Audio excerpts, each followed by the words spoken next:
fabled heat, where magic meets desire. Subscribe to ignite the fantasy. The crimson wax seal still warm beneath my fingertips, the invitation trembles in my palm like a living pulse.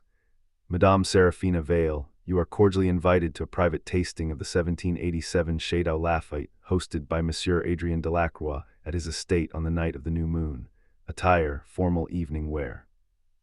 The bergamot scent that clings to the parchment curls around my throat, mingling with the faint musk of old leather and something darker, an undercurrent of ancient blood. I have spent the past week replaying the words, feeling the weight of each syllable as if it were a promise or a threat.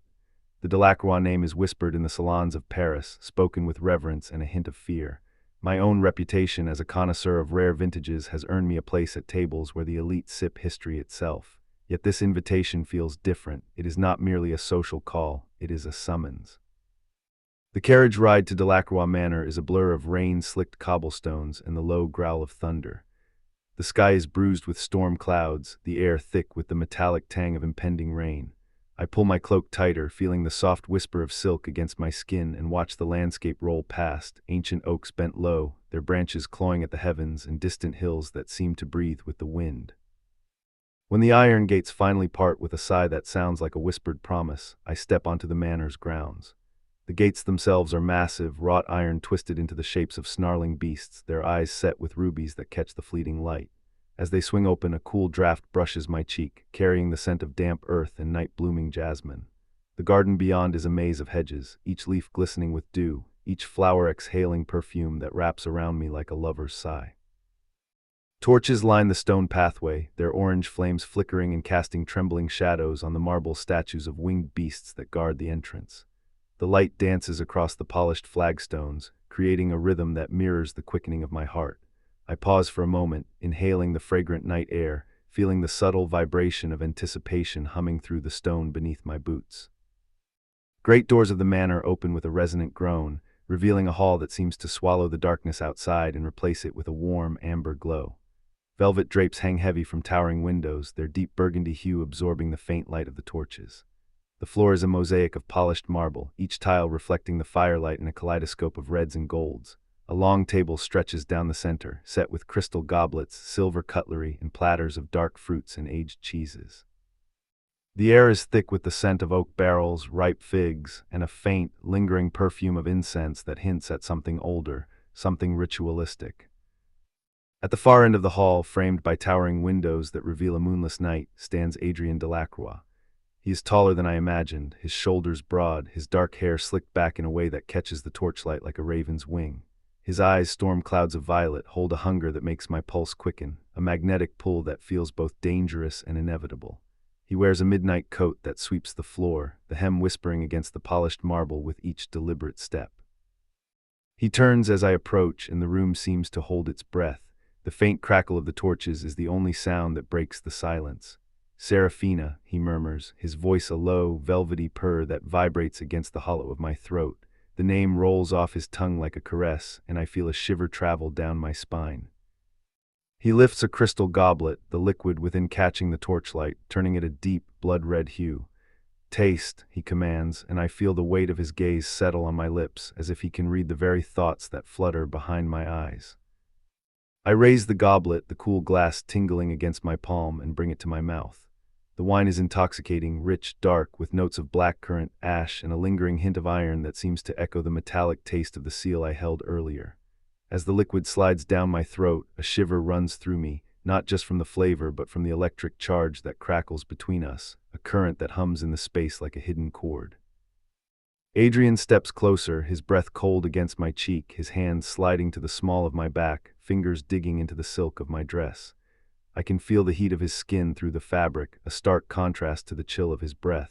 My heart hammers against my ribs, a wild drumbeat of longing and fear.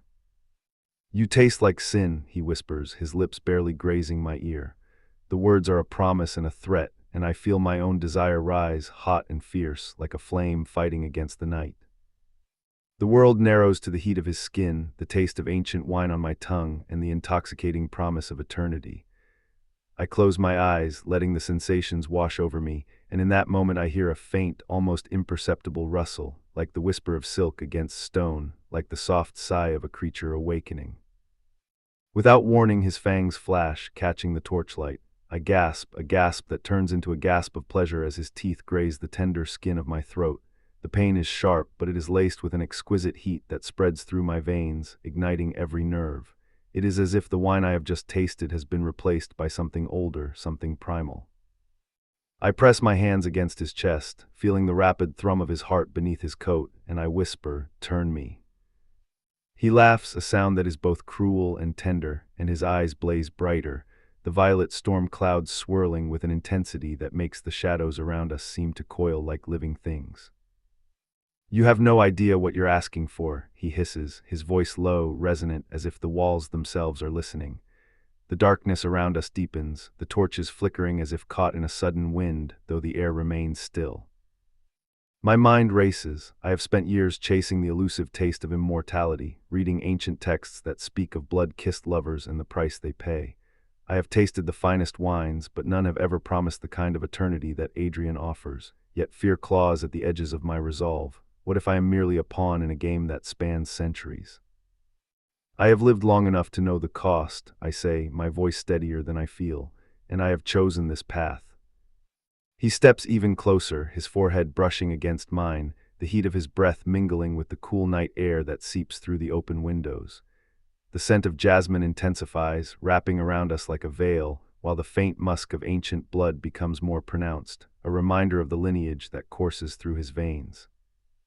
"Then let us seal it," he murmurs, and his hand slides to the back of my neck, his thumb brushing the delicate skin at the base of my skull. The touch sends a ripple of electricity through me, and I feel the world tilt, the marble floor beneath us seeming to dissolve into a sea of shadows. He leans in, his lips parting to reveal the fangs once more. This time the bite is deliberate, a slow, measured press that draws not only blood but also a flood of memories, flashes of centuries past, of moonlit hunts, of lovers lost and reclaimed. The pain is a fire, but the pleasure is a tide that lifts me beyond the confines of my mortal shell. As his teeth sink deeper, I feel a warmth spreading from the wound, a golden glow that radiates through my veins, turning the darkness of my blood into something luminous. I can hear the distant howl of wolves, the rustle of leaves, the soft murmur of a river that seems to flow within me. My senses sharpen, I can taste the iron of the wine still lingering, hear the faint crackle of the torches as if they were a heartbeat, and see the world in a clarity I have never known. When he finally withdraws, the wound on my throat glistens, a small rose of crimson that does not bleed but shimmers with an inner light. He cradles my face in his hands, his thumb tracing the curve of my jaw, his eyes searching mine for any sign of regret. "You are mine now," he whispers, his voice a blend of triumph and tenderness, "and I am yours." I smile, a soft, knowing curve of my lips. The fear that once threatened to overwhelm me has melted into a fierce, exhilarating certainty. I have become part of something ancient, something beautiful, something terrifying. The night stretches on, the clouds parting just enough for a sliver of moon to break through, casting silver light across the marble floor. The moonlight catches the droplets of blood on my skin, turning them into tiny stars that flicker in the darkness. We stand entwined, human and immortal, desire and destiny bound together in a single, breathless kiss. The kiss is not merely a meeting of lips, but a merging of souls, a binding of two histories that will now write a new chapter together. In the moments that follow, we move through the manor as if we belong to its very stones. The corridors echo with our footsteps, the tapestries seem to shift, revealing hidden symbols of ancient covenants. I hear whispers in the walls, voices of those who have walked these halls before us, their approval resonating like a choir.